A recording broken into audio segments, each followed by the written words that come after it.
It's a pretty timeless design, but what would Stonehenge look like if it were built today? Welcome, everyone, to the launch of Solar Collector. If its stone pillars were packed to the brim with modern technology? We are attending to the movement of the Earth around the Sun.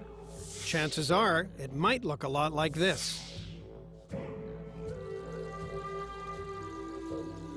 Gathered as we are here this evening places us in a ceremonial tradition reaching back thousands and thousands of years. 5,000 years ago, Stonehenge was built to mark the changing seasons and pay homage to the sun.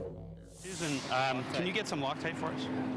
But earlier today, nearly 6,000 kilometers away, in an industrial park in Cambridge, Ontario, these three were putting the finishing touches on a similar monument with a very modern twist. Well, the region had asked for the sculpture to be solar powered. When we were taking inspiration and sort of doing our creative approach to the sculpture, we thought, well, why not, instead of just powering it solar, let's inspire the whole thing from the sun. Susan Robb and Matt Gorbett are Gorbett Design, the Toronto-based husband, wife, and brother-in-law art team responsible for this modern megalith. They call it Solar Collector. Thinking about solar power and the angles of the sun and the way the sun moves through the sky really led us to the physical form. If you were to track the midday sun over a year, you'd actually see an angled figure-8 pattern in the sky. It's called an analemma, and it's a big part of this sculpture's unique shape. In the summer, when the sun is high in the sky, the flattest shaft is perpendicular to the sun. In the winter, at winter solstice, when the sun is low in the sky, the tallest shaft is perpendicular to the sun. One of the interesting aspects of Solar Collector is that depending on the season, each of the shafts is going to collect different amounts of energy. Now, the sun may be the inspiration and the power source behind the sculpture, but to really see it come alive, you have to wait until the sun goes down. Every night, the solar energy collected during the day will be used to power an interactive light show. But being positioned in an area with very little foot traffic, the team had to get creative to bring their public art to the public. So on the website, solarcollector.ca, there is a three-dimensional model of the sculpture of Solar Collector.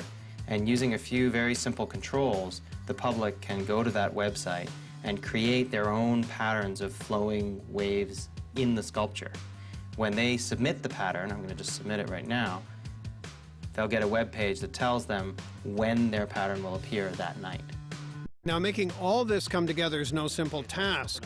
So each shaft has a small but pretty sophisticated package tucked up inside. Shaft 1 is a bit unique in that it's the one that communicates with the host computer that's inside the facility. So it's got a little radio modem here, and that's this little antenna that we're seeing here.